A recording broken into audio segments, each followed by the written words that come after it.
Ooh, the beginning of my chile colorado. Oh yeah.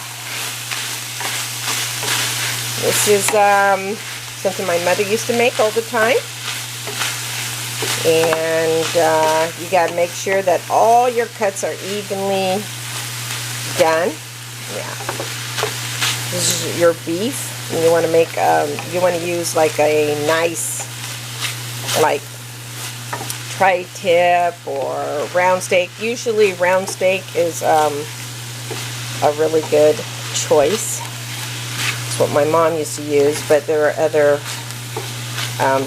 beefs that you could use. So this is the first part of it, and then I'm going to add the peppers after. Well, you saute, basically saute it until all the liquids come out of it, and then you want to go ahead and add the peppers in there, and then you add the rest of your ingredients with your chile colorado, your ground peppers and your liquids, and then you let it simmer for a while, and then you season it, and then you have your nice chile colorado. Alrighty, I'll talk to you soon.